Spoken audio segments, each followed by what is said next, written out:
Bonjour Fabien Bouglet. Bonjour. Merci d'avoir accepté notre invitation pour cet entretien fauteuil chez Frontières. Vous connaissez la tradition de l'émission, on va commencer par une citation, cette fois-ci d'Henry Ford, je cite « L'énergie est le moteur de la vie et c'est la maîtrise de cette énergie qui a permis à l'humanité de progresser ». Qu'est-ce que ça vous évoque ? C'est une citation qui est formidable. Moi, je dis dans mon livre que l'énergie est le sang d'une société, le sang de notre pays. Sans énergie, il n'y a pas de pays et il n'y a pas de souveraineté. Je rajouterai l'élément très important de la souveraineté. C'est-à-dire qu'en réalité, l'énergie est la quintessence de la souveraineté d'un pays. Et donc, Henry Ford a tout à fait raison. Il faut comprendre qu'en réalité, l'histoire de l'énergie, au sens contemporain du terme, n'a que 150 ans. C'est lorsque le colonel Drack découvre la manière de faire un puits de pétrole sa découverte de la manière d'extraire le pétrole dans des poches de pétrole dans les sous-sols va révolutionner le monde. Parce qu'avec l'accès au pétrole, qui va commencer à la fin des années 1860, fin des années 1850-1860, eh bien, toute notre société va en être bouleversée. Puisque l'accès au pétrole, l'accès à une énergie abondante, va modifier la société, va l'industrialiser, va permettre de créer des véhicules comme des voitures ou des camions. Et donc, cet accès à l'énergie permet le développement et une croissance économique du monde inégalée jusqu'à présent. Il faut se souvenir qu'avant le 18e, quels étaient les relais d'énergie ? C'était les fleuves, les ruisseaux, les moulins qui permettaient de moudre la farine. On avait un peu le charbon, mais on n'avait pas de société industrialisée. C'est vraiment ce moment clé.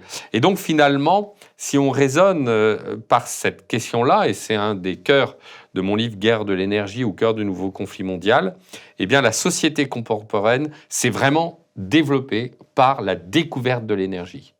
Et en fait, le développement, il y a eu des études d'économistes et d'économètres sur le sujet, il y a une relation étroite entre la croissance économique et la consommation d'énergie, toute énergie confondue. Et donc, un pays qui décroît en consommation d'énergie est un pays qui crée une décroissance. Et à l'inverse, un pays qui a un surcroît d'énergie et de consommation d'énergie, c'est un pays qui se développe économiquement. Et donc, effectivement, l'énergie, c'est le sang d'un pays. Sans énergie, un pays meurt. Et donc, les officines ou les partis politiques qui prônent le fait de moins consommer d'énergie ou d'assurer une forme de décroissance, et c'est derrière tout cela le Green Deal européen, eh bien, sont des gens qui veulent détruire et appauvrir notre société, la tiers-mondiser. Et donc, c'est extrêmement grave, en fait, cette situation. Parce qu'on ne va pas se leurrer. Un pays qui voudrait stopper sa consommation d'énergie et stopper son économie se laissera vite distancer dans la compétition mondiale économique. C'est pas parce que nous, on le fait à un moment T que les autres pays vont arrêter au même moment. Donc, on le voit, c'est un vœu pieux et c'est, je dirais, quelque chose qu'il faut combattre. Il faut combattre l'idéologie décroissante, il faut combattre l'idéologie selon laquelle il faut diminuer nos consommations d'énergie et faire en sorte d'appauvrir le peuple. En tout cas, c'est bien parti pour ce qui concerne la France et l'Europe. On voit bien qu'on est au cœur de cette politique. Avant de continuer cet entretien, je vous rappelle que notre magazine Invasion migratoire, les coupables est disponible en kiosque. C'est une enquête d'une 100aine de pages sur les ONG, les avocats, les juges, les journalistes, tous ceux qui sont coupables de cette invasion migratoire. Une enquête à retrouver dans les kiosques. Si notre travail vous plaît, pensez à vous abonner à cette chaîne YouTube, à partager cette vidéo et à commenter. Vous avez parlé dès le début du fait que l'énergie était le sang d'une nation et qu'il fallait avoir une certaine souveraineté énergétique. Est-ce que la France, aujourd'hui, est souveraine d'un point de vue énergétique ? Alors, vous, là, posez la question au cœur de la guerre mondiale de l'énergie. Vous avez trois grands blocs dans cette guerre mondiale de l'énergie. Vous avez d'une part les États-Unis qui, depuis 2016, sont autonomes énergétiquement. Alors ça veut dire quoi être autonome énergétiquement ? Ça veut dire que vos exportations sont supérieures à vos importations. Ça ne veut pas dire, par exemple, que les États-Unis sont autonomes pour le pétrole. Mais toutes sources d'énergie confondues, les États-Unis ont des surplus d'énergie. Ça veut dire qu'ils ont un solde exportateur. Et ils peuvent vendre leur surplus dans le monde entier. Et c'est d'ailleurs un des objectifs prioritaires de Donald Trump. Ce n'était pas un objectif de ce mandat, c'était un objectif du mandat de 2016-2020 avec la doctrine du Freedom Gas ou du gaz de la liberté ou des molécules de la liberté que les États-Unis entendent vendre dans le monde entier pour libérer le monde du gaz fasciste russe. En face, vous avez la Russie qui est autonome énergétiquement. Vladimir Poutine a fait de son mandat de président de la République le mandat de l'exploitation des ressources minérales. À ce titre, d'ailleurs, on le sait assez peu, mais je l'ai dévoilé dans mon livre, Vladimir Poutine, après avoir fait une thèse de droit sur la clause du pays le plus favorisé, est parti au FSB, mais il est rentré. Il est rentré à Saint-Pétersbourg et là, il a fait une thèse d'économie. Sur l'exploitation des ressources minérales de la région de Saint-Pétersbourg pour le développement économique de la région. Et en 1999, pour l'Institut des Mines, sa thèse a été publiée dans le cadre du prestigieux Institut des Mines de Saint-Pétersbourg, il publie dans le magazine de l'Institut des Mines un article fondamental et clé de sa carrière, il le publie en juin 1999, sur l'exploitation des ressources minérales de la Russie pour la relance économique de la Russie.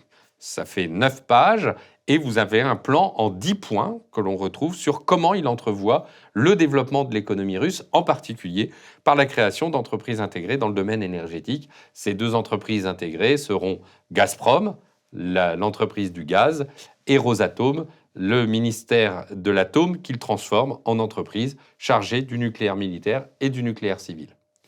Donc 2 gros blocs autonomes énergétiquement qui ont des surplus d'énergie à vendre.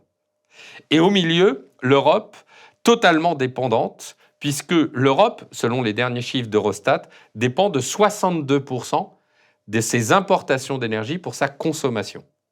Ça veut dire que certains pays, comme l'Allemagne, par exemple, dépassent les 65% de dépendance, l'Espagne, le Portugal, l'Italie, 70%. Et pour répondre à votre question, la France est un des pays les moins dépendants, aux alentours de 50%. Alors 50%, ce sont les chiffres de 2023.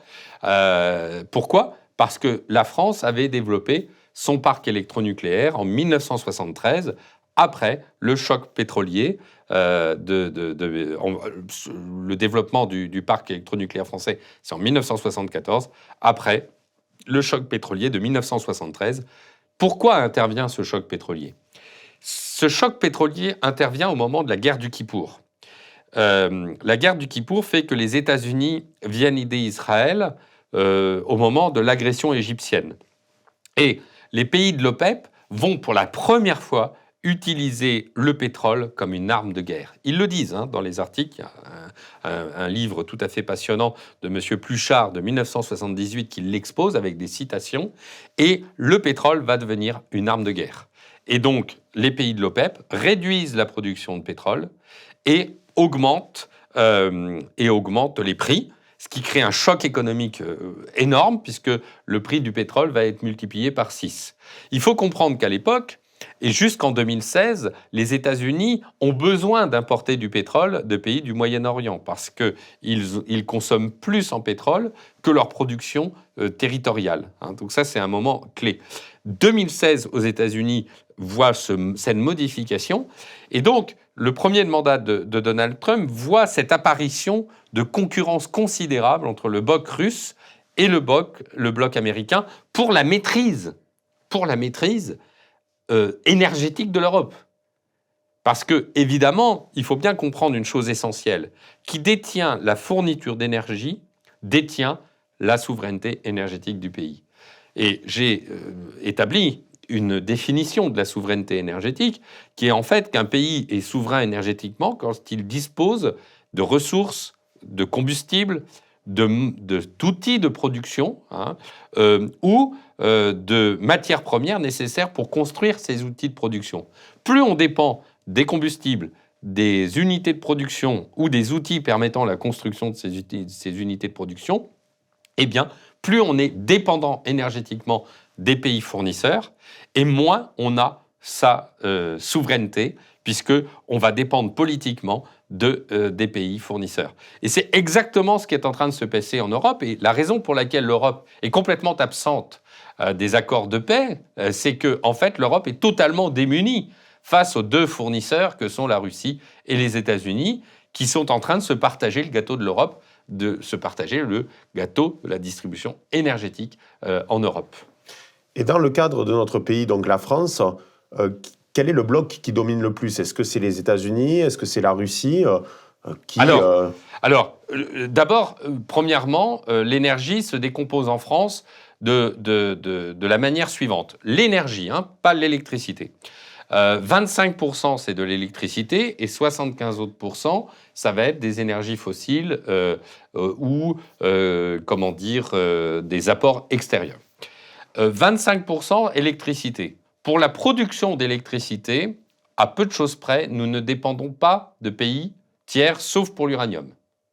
C'est-à-dire que la souveraineté énergétique est totale puisque nous produisons sur notre sol l'électricité dont nous avons besoin avec deux grandes sources, le nucléaire et les barrages hydroélectriques. Malheureusement, on a fermé 2 réacteurs nucléaires que sont Fessenheim, donc on pourrait en produire plus. L'autre intérêt, c'est que comme on est très producteur d'électricité et que l'objectif de la production d'électricité sans fossiles avait été établi par Mesmer pour qu'on n'ait pas à utiliser d'énergie fossile pour produire l'électricité, eh bien nous avons des surplus d'électricité que nous pouvons offrir à nos pays voisins, ce que moi j'appelle les électrons de la liberté, c'est-à-dire les électrons français qui vont permettre aux autres pays de pouvoir bénéficier d'une électricité souveraine ou du moins d'une électricité européenne.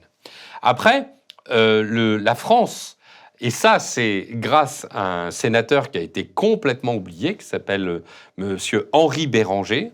Henri Béranger était le bras droit, le chargé, le commissaire au pétrole de Clémenceau.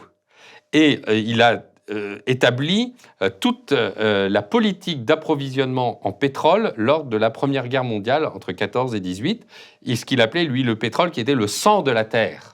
C'est-à-dire qu'il écrit dans son livre « La France et le pétrole » que la guerre n'aurait pu être gagnée sans la bataille du sang de la terre et que la bataille du dernier choc aura été plus importante que la bataille de Samothrace grâce au pétrole.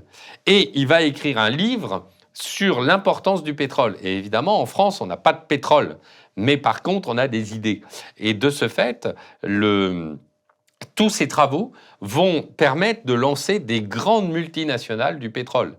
Elf, Total. Et donc, en France, on a cette chance d'avoir établi tout un ensemble, tout un écosystème économique sur l'approvisionnement en pétrole. Et d'ailleurs, c'est là où est tout le risque qu'il y a à ce que Total puisse être coté en bourse à New York, puisque ce sera une immixtion extraterritoriale sur une entreprise de fourniture de pétrole française. Pour ce qui est du gaz, la France, depuis des années, a divisé ses approvisionnements en gaz en les diversifiant, mer du Nord, Qatar, Russie.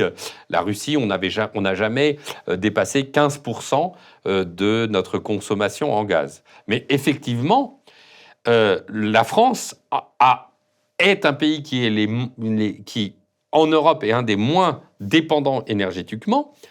Mais il dépend, malgré tout, notre pays dépend de l'approvisionnement en gaz et en pétrole venant de l'étranger, sachant qu'on ne veut pas étudier, comme l'a fait les États-Unis, c'est là toute l'hypocrisie écologique, la mise en place d'exploitation du gaz de schiste dans les sous-sols français, qui pourrait être une solution. C'est-à-dire qu'on accepte d'acheter du gaz américain liquéfié ou du gaz russe de schiste, alors qu'en réalité, on pourrait le faire également dans notre pays. En tout état de cause, pour répondre à ce problème de dépendance ou d'indépendance, ou pour faciliter l'indépendance, il faut électrifier les usages. et donc augmenter notre capacité électrique, électrifier les usages et permettre progressivement à moins dépendre d'énergie fossile. En tout cas, le nucléaire a et sera toujours la solution française pour assurer son indépendance énergétique. En tout cas, pour son électricité, la France est totalement autonome énergétiquement, électriquement. Hormis un petit peu de gaz, nous n'avons pas besoin d'approvisionnement extérieur.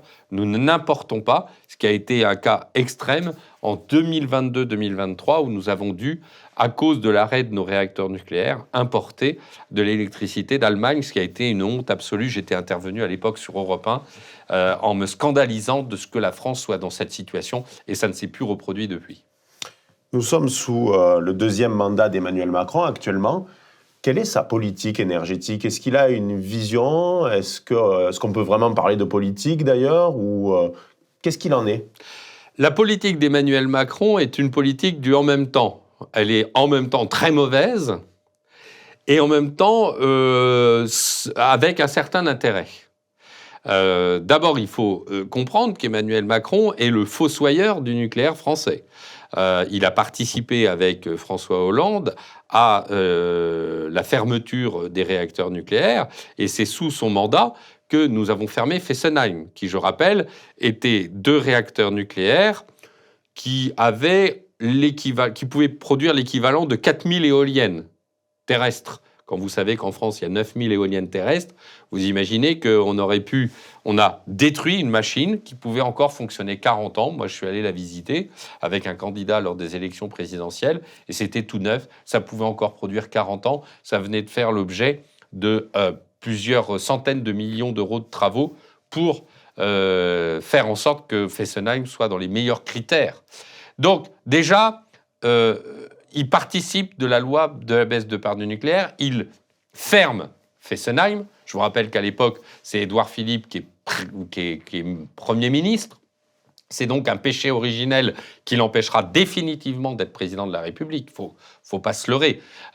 Fermer une centrale comme ça, c'est un acte très fort. Et puis, le président de la République ferme le projet Astrid, qui est la reprise du projet Superphénix, qui est, je le rappelle, est l'utilisation des matières issues des premiers réacteurs nucléaires pour recycler ces matières pour un cycle qui permet...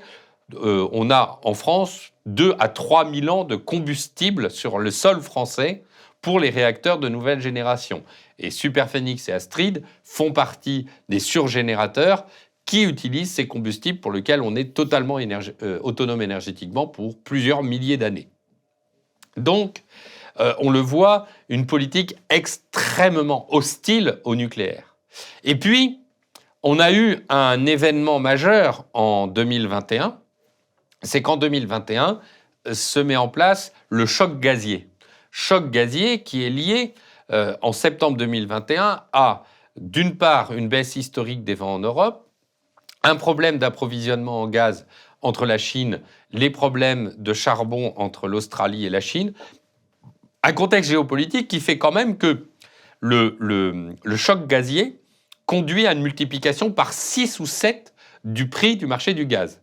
Exactement comme le choc pétrolier de 1973, on a cette fois-ci un choc gazier qui n'est pas sans incidence, parce que le marché européen de l'électricité dépend de l'unité de production d'électricité la plus chère.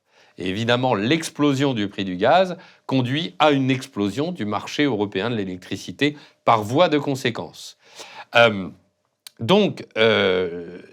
Pardonnez-moi, c'était sur quel... vous pouvez me reparler... Sur la politique d'Emmanuel Macron.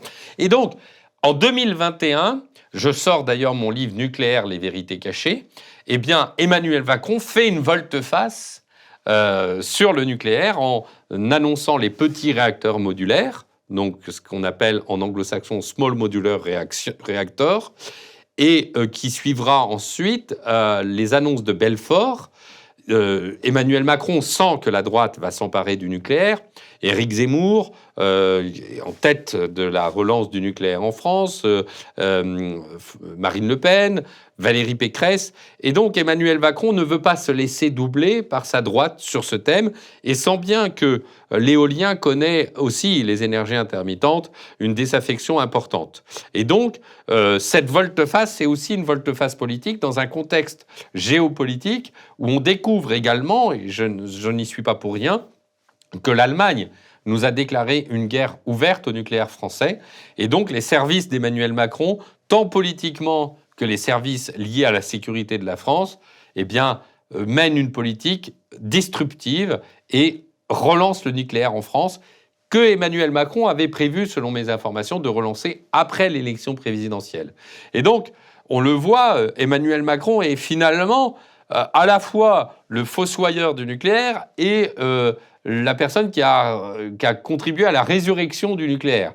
Mais il reste en même temps, c'est-à-dire qu'il est à la fois dans le développement du nucléaire et à la fois dans le développement des énergies intermittentes. Évidemment, tous ses proches qui sont de la filière éolienne, aux panneaux solaires, qui ont peut-être même contribué au financement de sa campagne, ils veulent quand même leur gâteau. Donc il essaye d'équilibrer cette politique de en même temps, qui est désastreuse. Pourquoi ? Parce que, évidemment, et c'est la raison pour laquelle nous nous sommes exprimés dans Le Point, dans un J'accuse énergétique le 1er décembre 2024, donc il y a 2 mois, en dénonçant cette politique de complément nucléaire-éolienne, parce qu'on découvre, avec la priorité de réseau, puisque les éoliennes sont prioritaires dans le réseau, qu'on est obligé de baisser la production nucléaire et que ça abîme les machines. Ça abîme les machines nucléaires. Et donc, nous avons fait un J'accuse énergétique publié dans Le Point pour alerter sur le danger qu'il y a de continuer pour les réseaux électriques cette politique macroniste de en même temps. Et ça a été traduit d'ailleurs, je m'en félicite, par l'inspecteur de la sûreté d'EDF qui a publié un rapport il y a 1 semaine sur les dangers du complément éolienne, panneaux solaires avec le nucléaire. C'est donc le spécialiste de la sûreté d'EDF qui a publié un rapport et à la page 13, il dénonce les dangers que peuvent représenter ce complément nucléaire-éolienne qui ne sont pas sans impact économique en termes de sûreté, avec un risque de blackout et de coupure d'électricité généralisée. Donc le président Macron n'a pas encore fait sa mue totale. Il n'est pas revenu au père fondateur de Mesmer, au gaullisme, aux actes fondateurs de la communauté économique européenne et aux actes fondateurs de la communauté européenne par la communauté européenne de l'énergie atomique signée en 1957 à Rome.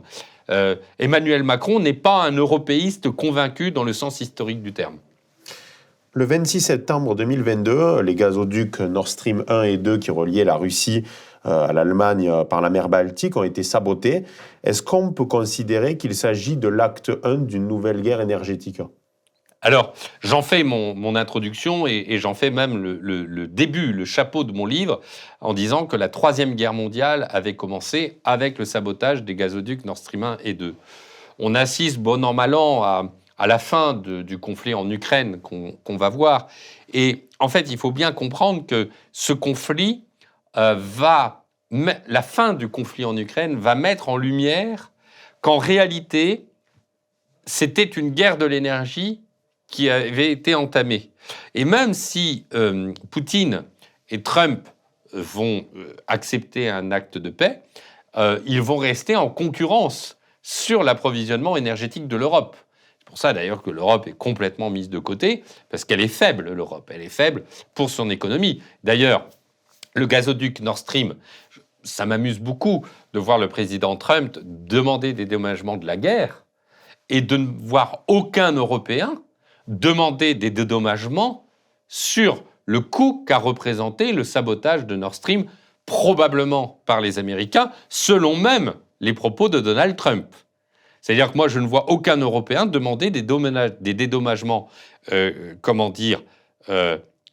économiques de l'acte de terrorisme qui a conduit à la destruction des économies européennes. Alors c'est vrai que quand quand on fait partie des pays perdants, c'est difficile de demander, et je pense que les Européens n'ont pas encore compris qu'ils étaient un des pays perdants dans l'opération. Voilà.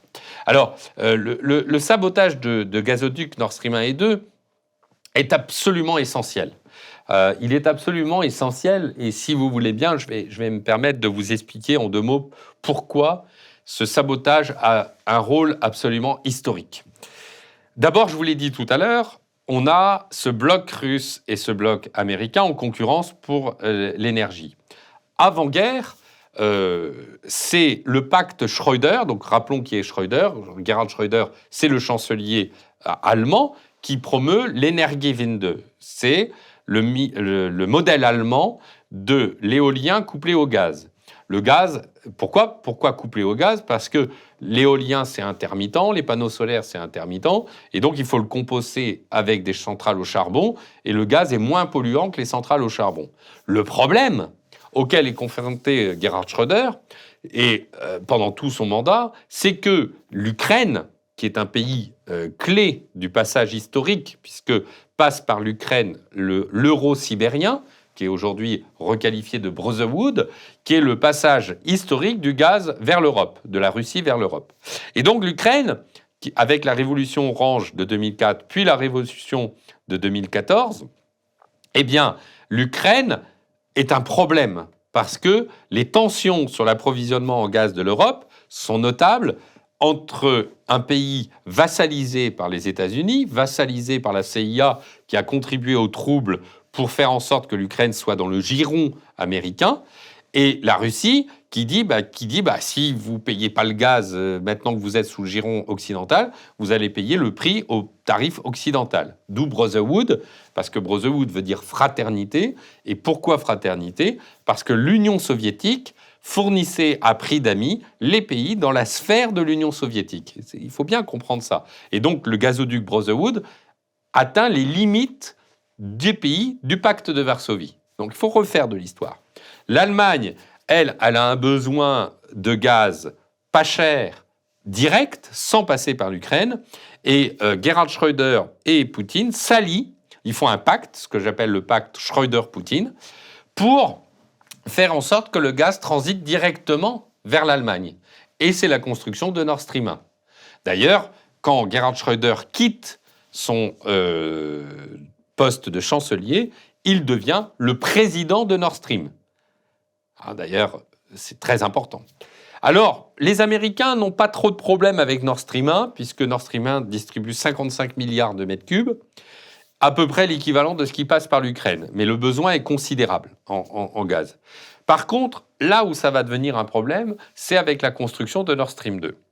Pourquoi? Parce que Nord Stream 2, d'abord, va être construit très rapidement, parce que les techniques, tout a été affiné, et les pays ont déjà autorisé Nord Stream 1. Mais par contre, Nord Stream 2 va doubler les capacités de transit de gaz. On passe de 55 milliards de mètres cubes à 110 milliards. Et là, je dirais, l'Allemagne n'a plus besoin du gaz passant et transitant par l'Ukraine. L'Ukraine devient un pays de seconde zone. Et ça, les Américains ne peuvent pas accepter que l'Ukraine, qui est dans l'axe des pays d'Europe de l'Est, entre la mer Baltique et la mer Noire, les Américains, dans la doctrine Brzezinski, ils ont besoin de tenir ces pays-là. Et l'Ukraine est le pays le plus clé dans ce passage à cause du passage du gaz. Et donc Nord Stream 2 pose un énorme problème. Et pendant les tensions militaires entre la Russie et l'OTAN, eh bien les États-Unis provoquent la Russie, parce qu'ils savent très bien qu'en réalité, ces tensions guerrières entre la Russie et l'Ukraine vont créer des sanctions économiques de l'Europe, qui va d'ailleurs, en pâtir. Et patatras, évidemment, la Russie envahit l'Ukraine, l'Europe fait des sanctions économiques, et en réponse, la Russie fait des sanctions énergétiques en coupant progressivement l'accès du gaz par Nord Stream pendant l'année 2022. En 1er septembre 2022, le gazoduc Nord Stream 1 et 2 ne fonctionnent pas, sachant que Nord Stream 2 n'avait jamais été mis en service. Donc, C'est la réponse énergétique dans cette guerre de l'énergie aux sanctions économiques européennes. Mais à ce moment-là, quelques semaines après, eh bien, le gazoduc Nord Stream 1 et 2 sont sabotés. Alors, il ne faut pas aller très loin pour chercher, puisque en février 2022, Olaf Scholz, le chancelier allemand, rencontre Joe Biden et dans une conférence de presse qui est publique, il y a une journaliste qui demande à propos de Nord Stream et Joe Biden dit dans l'hypothèse où la Russie envahit l'Ukraine, je veux dire envoie des hommes ou des chars, il n'y aura plus de Nord Stream 2. Et à ce moment-là, la journaliste dit mais comment vous comptez vous faire ? Et à ce moment-là, Biden répond je peux vous assurer que nous sommes en mesure de le faire. Donc, il y a un sabotage qui est quasi signé par les pouvoirs publics américains.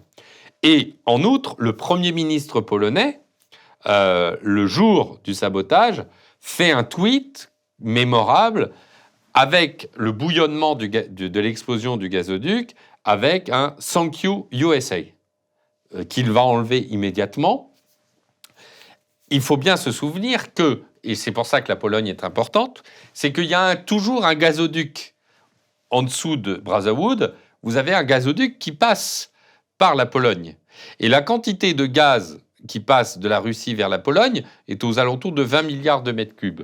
Sauf que la veille du sabotage de Nord Stream 1 et 2, la Pologne inaugurait Baltic Line, le gazoduc entre la mer du Nord et la Pologne, qui assurait un approvisionnement en gaz par l'Europe et non plus par la Russie. Donc, ils ont en quelque sorte attendu que la Pologne soit autonome par rapport au gaz, que Baltic Line soit inauguré, et une fois que Baltic Line était inauguré, il pouvait y avoir un sabotage des gazoducs Nord Stream 1 et 2, qui était symboliquement une dévassalisation de l'Europe par la Russie, puisqu'en fait, les gazoducs étaient autant de cordons ombilicaux entre la Russie et l'Allemagne dominante en Europe. C'est-à-dire qu'en quelque sorte, l'alliance Schröder-Poutine permettait à Poutine de contrôler politiquement l'Europe avec une Europe de l'Energivine 2, éolienne couplée au gaz.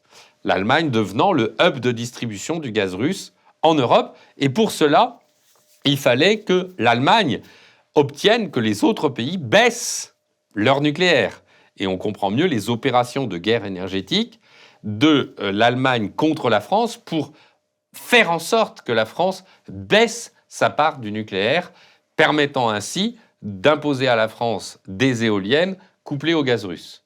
Évidemment, le sabotage de Nord Stream, la fin des passages du gaz entre la Russie et l'Europe, signe désormais la vassalisation de l'Europe par le gaz américain, le gaz naturel liquéfié, ce fameux gaz de la liberté que Donald Trump vantait comme les molécules de la liberté ou le gaz de la liberté face au gaz russe.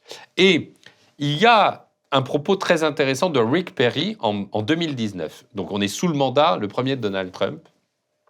Rick Perry est un des bras droits de Donald Trump et il vient voir Juncker, qui est le président de la Commission européenne, pour, à l'époque, commencer à vendre du gaz naturel liquéfié. Et il dit cette phrase mémorable.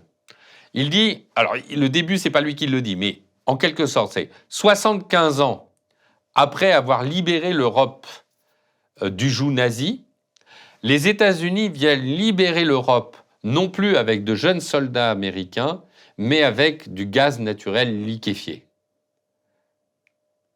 Donc, vous voyez, c'est pas, et là c'est moi qui le dis, c'est pas un débarquement par des soldats américains, c'est un débarquement par méthanier. C'est-à-dire qu'il y a une dimension messianique et une dimension de libération de l'Europe par le gaz, ce fameux gaz naturel liquéfié de la liberté. Et donc, le sabotage de Nord Stream 1 et 2, c'est bien le passage de la vassalisation de l'Europe par la Russie à une vassalisation de l'Europe par les États-Unis. D'ailleurs, l'Europe devra multiplier ses achats de manière considérable. Sa facture de gaz avant-guerre étant à 120 milliards d'euros, passera en pleine guerre et au moment du choc gazier, à 400 milliards d'euros, détruisant l'économie, puisqu'évidemment, la compétitivité des entreprises allemandes, des entreprises chimiques, des entreprises industrielles qui ont besoin de gaz, évidemment, pâtissent considérablement de cette explosion au prix du gaz. Et en particulier l'Allemagne. On a beaucoup parlé justement de l'Allemagne depuis le début de cet entretien. On le sait, depuis l'accident nucléaire de Fukushima, l'Allemagne s'est progressivement détournée du nucléaire. On a l'habitude de présenter les Allemands comme des pragmatiques, qui ont toujours en quelque sorte un coup d'avance. Mais comment expliquer ce choix douteux, au final, de se détourner du nucléaire ? Alors, il faut savoir que l'Allemagne a été une cible des fondations américaines du pétrole. Il faut revenir dans les années 70. Quand la France décide son plan Mesmer, eh bien, les grandes fondations, notamment la fondation Rockefeller, qui est une fondation pétrolière, Rockefeller a fait fortune dans le pétrole, eh bien, décident de financer et de créer les premières organisations environnementales, en particulier les Amis de la Terre.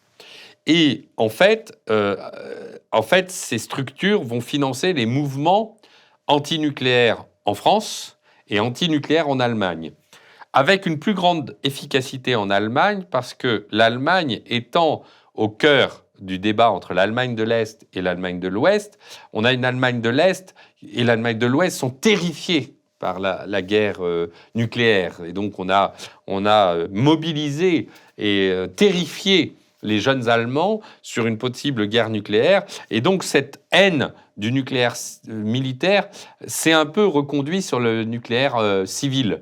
Et donc, par des biais, ce qu'on appelle des biais cognitifs, les opérations de propagande de la filière pétrolière américaine ont parfaitement fonctionné en Allemagne. En particulier, en face de Fessenheim, il y avait un projet de centrale nucléaire à Wil, sur le Rhin. Eh bien, ces opérations ont empêché la construction de la centrale de Wil, qui a été la première victoire. Et l'Allemagne, de ce fait, a développé toute une transformation des antinucléaires, s'est transformée en parti antinucléaire, en particulier les Grünen. Et François de Closet, journaliste, disait la lutte antinucléaire chez les Verts, est-ce que la lutte des classes est dans le marxisme ? C'est-à-dire qu'il faut comprendre que c'est vraiment... le Grünen n'existe pas s'il n'y a pas de détestation du nucléaire. Et donc, de ce fait, par un système de coalition, les Verts, avec 10% ou 15% des suffrages, réussissent à imposer leur logique antinucléaire en Allemagne. Et à la différence de la France, qui a quand même 58 réacteurs nucléaires, on va dire, le mouvement antinucléaire met plus de temps à percoler. Mais il réussit à s'exprimer, on va dire, sous la gauche plurielle, avec Lionel Jospin et Dominique Voynet, avec la fermeture de Superphénix, et puis la fin des constructions de réacteurs nucléaires. Donc, c'est-à-dire que, en fait, aujourd'hui, on aurait pu avoir 60-70 réacteurs nucléaires. Et donc, c'est bien les officines d'extrême gauche ou de gauche antinucléaire ou écolo qui se sont coalisées pour créer tout un esprit antinucléaire, en particulier en Allemagne. Après, les Allemands, ils ont une particularité, c'est qu'ils foncent dans l'erreur. On l'a vu dans l'histoire, ils commettent une erreur, ils sont idéologues, et c'est l'Energiewende 2, ça dicte l'alpha et l'oméga, et puis ils font un tableau Excel, et puis une fois qu'ils sont lancés, ils partent.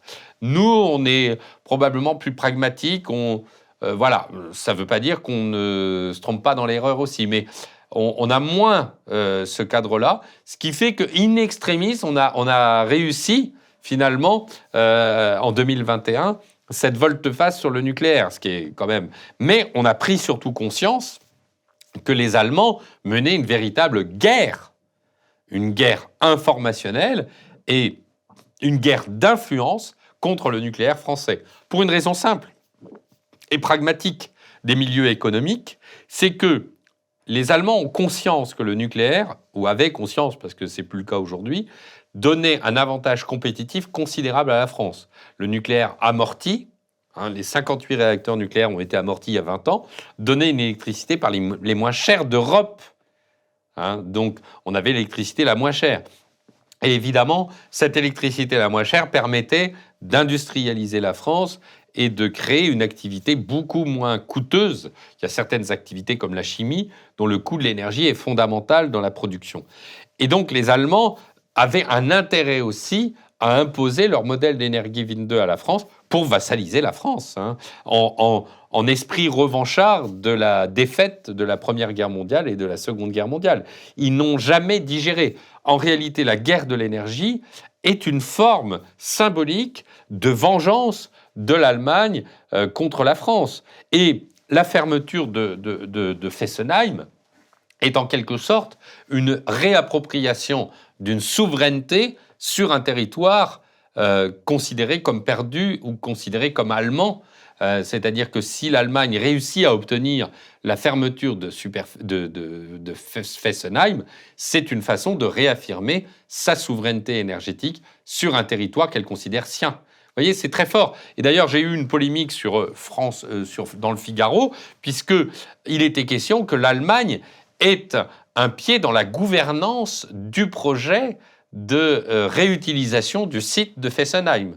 Et j'ai dit dans le Figaro que c'était inacceptable, que nous avions gagné la guerre et qu'il n'y avait pas de raison qu'il y ait une immixtion allemande dans la gouvernance énergétique de la France sur un territoire français et non pas allemand.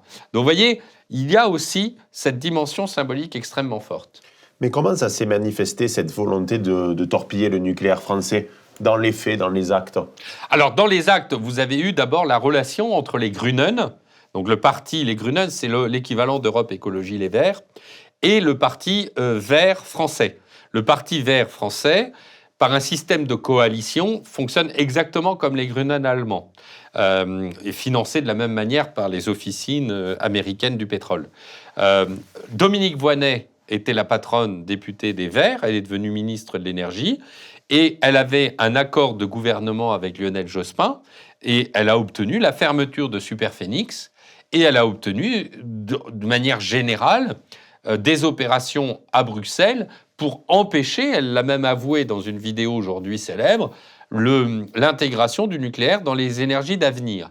Mais en réalité, on découvre progressivement que derrière l'Allemagne, vous avez deux choses.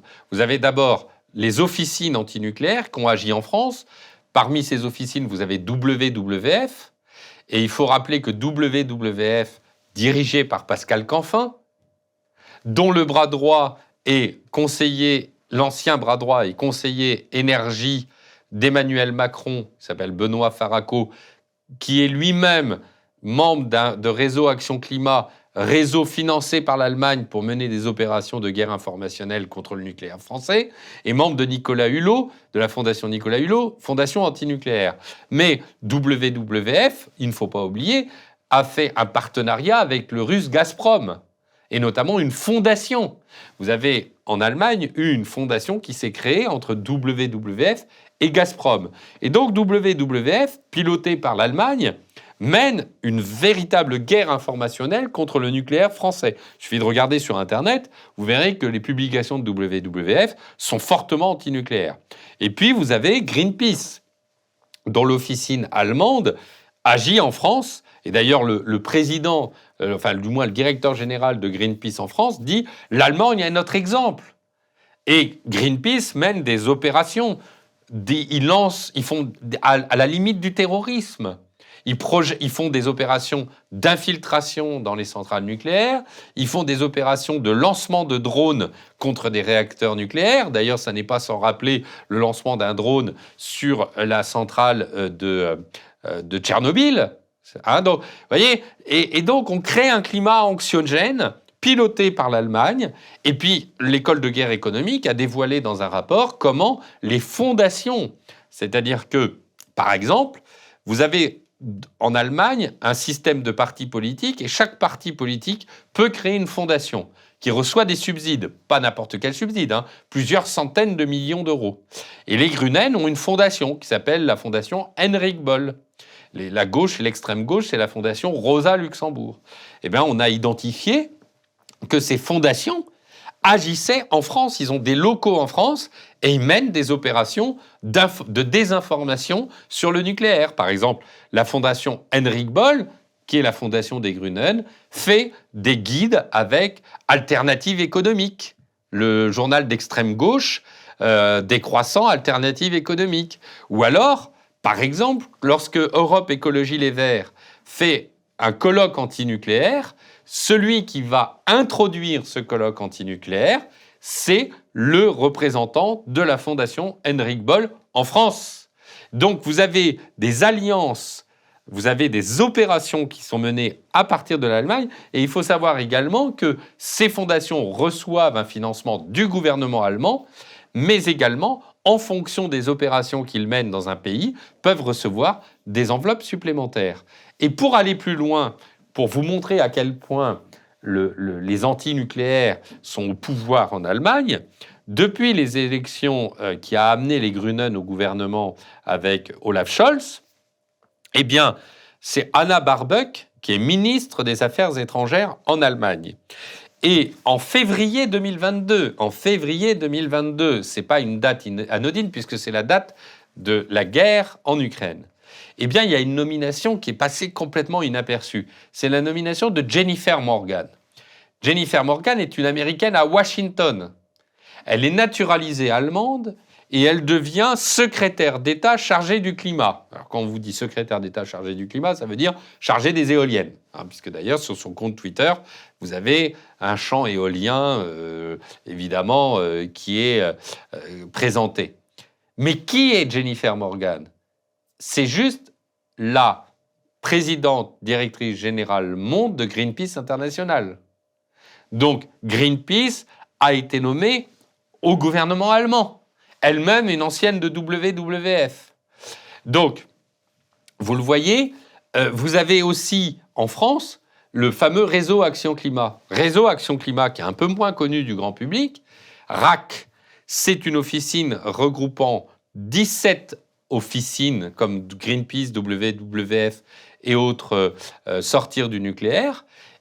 Et RAC reçoit des financements du gouvernement français, et des financements de fondations allemandes. Et cette structure également finance d'autres structures. Vous avez en France l'ADEME, qui est l'agence de la transition écologique rendue célèbre récemment pour ses fameuses campagnes sur les slips ou sur le fait d'acheter des poireaux au premier trimestre de l'année, qui reçoit 4 milliards d'euros et qui finance Négawatt. Négawatt, une autre officine antinucléaire. Donc vous avez comme ça, et qui est lié au gazier, qui reçoit des financements des gaziers et de la filière éolienne. Vous avez comme ça, et j'ai découvert, à propos de l'ingérence allemande, j'ai surtout découvert quelque chose d'hallucinant, qui est la présence de l'OFATE, Office franco-allemand de la transition énergétique, qui est un lobby allemand des éoliennes et du gaz, et en particulier du gaz russe, dont les locaux sont à la Direction générale de l'énergie et du climat, c'est-à-dire la direction chargée de la politique énergétique de la France au ministère de l'écologie. Donc, si vous voulez, c'est une véritable infiltration allemande au cœur du pouvoir énergétique et de la politique énergétique. Ce qui fait qu'il est très difficile, avec ce type d'infiltration, de pouvoir modifier, puisque vous avez, au sein de certains rouages, des opérateurs de guerre énergétique qui agissent pour empêcher que la France soit autonome énergétiquement. Je vais être direct, vous avez parlé des éoliennes. Est-ce que vous pensez que ce sont des arnaques ? Les éoliennes ne sont pas une arnaque. C'est une arme de guerre contre la France. Je le dis, je l'ai déjà dit, chaque éolienne qui est installée dans notre pays est un acte de guerre contre notre pays. Pourquoi ? D'abord, elle déstabilise le cadre de vie de nos concitoyens. Elle contribue à l'augmentation des factures d'électricité parce qu'elles sont subventionnées. Elles détruisent le littoral marin. Elles détruisent la biodiversité. Ça, c'est la partie écologique. Mais en termes de géopolitique, elles imposent la nécessité d'acheter du gaz américain ou russe lorsque les éoliennes ne tournent pas. Et le rapport de l'inspecteur de la Sûreté nous précise que plus on a d'énergie intermittente éolienne ou panneaux solaires dans le réseau, je mets le panneau solaire dans le même panier, plus on déstabilise notre mix électrique français. Donc en réalité, installer une éolienne, c'est détruire, c'est saboter notre mix électrique et c'est saboter notre nucléaire. Donc en réalité, installer des éoliennes est un acte de guerre contre notre pays et un acte de destruction de notre indépendance énergétique. Rappelez-vous que je considère que l'énergie est la quintessence de la souveraineté. L'énergie, c'est l'élément matériel de la souveraineté. Sans énergie, il n'y a pas de souveraineté. Et donc, déstabiliser notre souveraineté énergétique, c'est un acte de guerre. D'ailleurs, je le dis très calmement et humblement, dans le code pénal, les intérêts supérieurs de la nation comprennent notre système énergétique. Et trahir et mener des opérations sous contrôle étranger, c'est marqué, constitue un acte de trahison. Donc, toute opération visant à déstabiliser les intérêts supérieurs de notre pays, dont l'énergie fait partie, eh bien, sous contrôle étranger, ça constitue un acte de trahison de la France et un acte de haute trahison. Donc, je veux dire, c'est très simple. Les gens qui s'amusent à faire ça, il faut qu'ils réalisent que demain, ils ne seront pas à l'abri. Ils ne seront pas à l'abri. Est-ce que vous pouvez expliquer à ceux qui nous écoutent et qui peut-être ne connaissent pas bien les grandes lignes, qu'est-ce que le Green New Deal européen et qu'est-ce que ça implique concrètement ? Le Green New Deal européen est une arnaque, un acte de guerre contre la France, puissance 1 milliard. C'est un auto-sabotage de notre économie. L'idée est la suivante. Reprenons la base. Protocole de Kyoto. On dit qu'il faut diminuer nos émissions de gaz à effet de serre et la consommation d'énergie fossile, puisque 75% des émissions de gaz à effet de serre sont produites par les énergies fossiles. Ça, c'est la base. Toute la politique européenne repose sur cette décroissance et sur la diminution de la consommation d'énergie fossile. Et pour diminuer les énergies fossiles, il faut changer notre agriculture, il faut changer nos modes de vie en termes de voitures, donc les ZFE, les DPE, il faut assurer la rénovation énergétique des immeubles, des PE, il faut mettre des énergies intermittentes décarbonées, éoliennes, panneaux solaires, etc., etc. Et tout cela contribue à la destruction de notre économie, puisque, on l'a dit en début d'entretien, tout cela, ça vise à détruire. Donc on dit, on va diminuer, et d'ailleurs, le même état d'esprit, c'est notre ministre de la décroissance, le ministre de l'économie, qui dit, il faut que nos entreprises baissent leur rentabilité. C'est le même esprit. Et en réalité, là où c'est une énorme foutaise, et là où c'est un énorme scandale, c'est que depuis 1997, écoutez bien ce que je vais vous dire, selon les chiffres de l'Agence internationale de l'énergie, il faut prendre eh bien, la consommation d'énergie fossile a augmenté de 62%. Depuis 1997, qui est le moment clé du début de cette politique de décarbonation, nous avons augmenté de 62%. Et la Chine, les États-Unis, l'Inde n'ont pique-pende de notre politique. Ça veut dire quoi ? Ça veut dire que l'Europe accepterait de baisser sa croissance économique, son activité, son agriculture, son économie, sous prétexte du Green Deal, pour compenser l'augmentation des productions d'énergie, des émissions de gaz à effet de serre de la Chine, de l'Allemagne, donc des États-Unis. C'est là où c'est une énorme arnaque. C'est qu'en réalité, le Green Deal est une opération de sabotage de l'économie européenne. Et le pire dans l'affaire, c'est le Green Gate, puisqu'on vient de découvrir qu'en réalité, la Commission européenne, je vous rappelle d'ailleurs que le vice-président de la Commission européenne dans le précédent mandat, c'était Frans Timmermans, vice-président chargé de l'énergie, dont le bras droit était un activiste de Greenpeace. Je ferme la parenthèse. Eh bien, on a découvert que ce fameux Frans Timmermans, eh bien, comme l'USAID aux États-Unis, finançait des ONG, les mêmes ONG, Greenpeace, WWF et tout un écosystème d'ONG, pour conforter le plan climat ou le Green Deal européen auprès des députés européens. C'est-à-dire que le pouvoir exécutif faisait du lobbying via les ONG pour faire des opérations d'influence. Mais évidemment, on va être quand même très clair. Tout cela sert les économies étrangères. Si l'Europe accepte de son propre chef de détruire son économie, de détruire son agriculture, de détruire sa politique énergétique, en disant nous, on pense qu'il faut décroître, et que pendant ce temps, les États-Unis brillent, ou la Chine nucléaire, ou la Russie développe son réseau de gazoducs, puisque là, ils viennent de signer un contrat avec l'Iran, eh bien nous, on est laissés de côté. Donc, en fait, le Green Deal est l'acte de décès de l'Europe et la balle dans le barillet du suicide européen. Il faut absolument arrêter ça dans les plus brefs délais. C'est extrêmement grave ce qui se passe. Nous n'avons pas... Et en plus, la France est un exemple dans cet écosystème, puisque la France est un des pays qui est le moins émetteur de gaz à effet de serre, puisque nous n'avons pas de centrale au charbon, etc.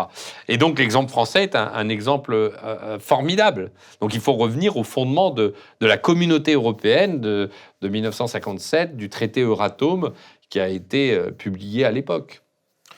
Il y a un discours qui est assez populaire dans la société française et qui a été développé par des individus comme Jean-Marc Jancovici, qui a sorti une BD qui a fait beaucoup parler. Il me semble que ça s'intitule Le Monde d'après ou Le Monde d'hier. Enfin, je ne sais plus, vous m'excuserez pour le manque de précision.